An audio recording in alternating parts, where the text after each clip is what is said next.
Salam alaikum à tous. Nombreux sont les gens aujourd'hui qui vivent sans se rendre compte d'une chose.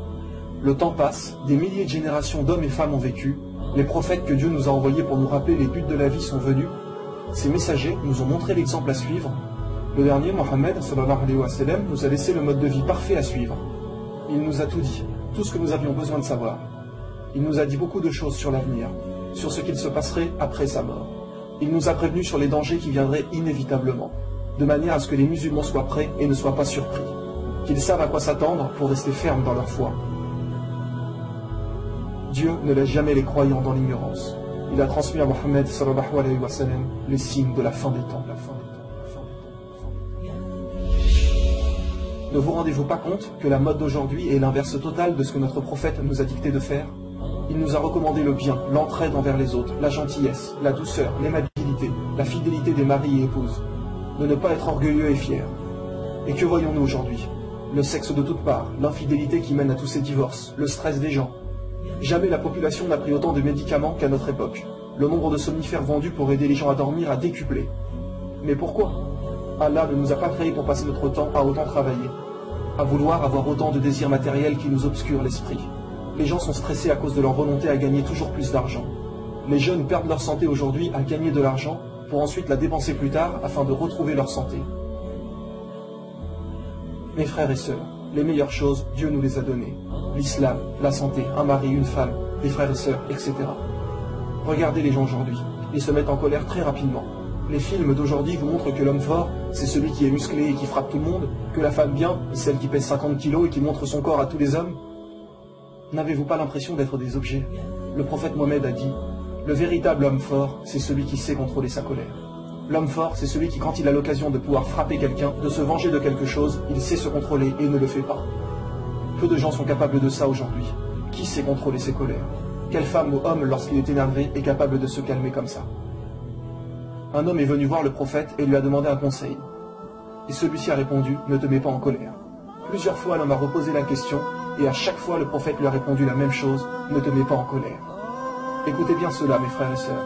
Le messager d'Allah, que la paix et les bénédictions d'Allah soient sur lui, a dit, celui qui est facile à vivre, calme et doux, Allah lui interdit l'entrée en enfer. Le messager d'Allah a également dit, le bon comportement est la meilleure chose qui ait été donnée aux gens. Mais il nous a également dit que viendra une époque où les gens ne respecteront plus rien ni personne, au point que les enfants insulteront leurs parents, etc. Mes frères et sœurs, ce sont des choses qui se passent aujourd'hui. C'est devenu quelque chose de banal. Et le prophète Mohammed a dit, lorsque viendra cette époque, ce sera la fin des temps. Il nous a bien expliqué que parmi les signes de l'heure, l'apparition de la grossièreté et de l'indécence. L'impudeur et le vice se répandront, avec notamment la généralisation de l'homosexualité et du lesbianisme. Et que se passe-t-il aujourd'hui, avec le mariage homosexuel autorisé, etc. Ils banalisent de plus en plus ces actes, de manière à ce que cela paraisse normal aux gens. Mais dites-moi, quand nous voyons que lorsqu'un homme et une femme ont des rapports et que cela donne un bébé, c'est bien que les choses doivent normalement aller dans ce sens. Car deux hommes et deux femmes peuvent faire ce qu'ils veulent, ils n'obtiendront jamais un enfant. Le prophète sallallahu alayhi wa sallam disait à ce sujet, la fin du monde n'aura pas lieu tant que les gens ne s'accoupleront pas en public dans la rue comme le font les ânes. Et quand nous voyons aujourd'hui tous les films pornographiques produits, les gens qui n'ont plus aucune pudeur et aucune estime d'eux-mêmes. Parmi les signes de l'heure, la généralisation de l'adultère. Cela n'aurait pas pu se produire à aussi grande échelle avant, car aujourd'hui, avec tous ces moyens de rencontrer des filles ou garçons, avec le téléphone, Facebook, Skype, etc., c'est tellement simple de rencontrer quelqu'un et de commettre l'adultère que tout le monde le fait. Il nous est dit, les femmes seront dévêtues tout en étant habillées. Inutile de trop développer cela, nous le voyons tous les jours aujourd'hui. Toutes ces femmes en tenue très courte et serrée, parfois transparentes. Nous croisons aujourd'hui des femmes en plein hiver avec des mini-jupes. Ils ne se soucient que d'une chose, attirer le regard des hommes. Certains vêtements sont tellement moulants que c'est presque une deuxième peau. Il y aura également à la fin des temps beaucoup d'actes de fornication. Tous les gens coucheront sans être mariés, juste pour le plaisir et s'amuser. Revenez un peu avant. Les gens attendaient presque toujours d'être mariés avant d'avoir des rapports. Les hommes détestaient les femmes qui n'étaient pas vierges. C'était une honte avant de faire cela avant le mariage. Aujourd'hui, il est devenu très difficile de pratiquer correctement sa religion. Les jeunes femmes n'ont pas le droit de porter le voile dans les écoles, on trouve du porc dans de nombreux aliments, les musulmans se font critiquer de partout, etc. Et le prophète a dit, à l'époque de la fin des temps, pratiquer sa religion sera aussi difficile que de tenir une braise dans sa main. Il a dit également que celui qui voudrait pratiquer l'islam avec beaucoup d'assiduité sera considéré comme quelqu'un d'extrémiste. Quand aujourd'hui, vous ne voulez pas écouter de musique, pas boire du tout d'alcool, toujours manger halal, ne pas fréquenter de mauvais endroits, les gens disent très souvent, doucement, il ne faut pas en faire trop non plus, ne sois pas extrémiste. Eh bien ça, mes frères et sœurs, notre prophète nous l'avait bien également prédit. Parmi les signes de la fin du monde, on accusera l'honnête de trahison et on fera confiance aux traîtres. Et ceux qui gouverneront le monde seront ceux qui le mériteront le moins. Les liens familiaux seront rompus. Quand l'homme obéira à sa femme et se montrera irrespectueux à l'égard de sa mère, quand il favorisera son ami et s'éloignera de son père. Nous le voyons également tous les jours, malheureusement. Les forces de police et de sécurité se multiplieront. Ne voyons-nous pas de plus en plus de policiers autour de nous?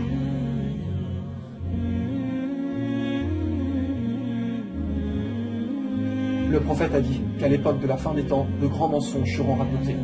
Regardez aujourd'hui tout ce qu'il nous raconte, au point de ne pas croire en Dieu, comme par exemple la théorie de l'évolution, le fait qu'on aurait pu être créé par des extraterrestres, etc. Pour ceux qui auraient encore des doutes, comment un homme au milieu du désert d'Arabie pouvait savoir tout ça? Comment pouvait-il nous donner autant d'exactitude sur l'époque dans laquelle nous vivons? Le prophète a dit, à l'époque de la fin des temps, les grandes distances seront parcourues en un court laps de temps. Et qu'avons-nous aujourd'hui? Les voitures, les TGV, les avions, etc. À l'époque du prophète, les gens ne se déplaçaient qu'en chameau ou en chevaux. Qui pouvait imaginer le moteur à explosion, l'électricité, etc.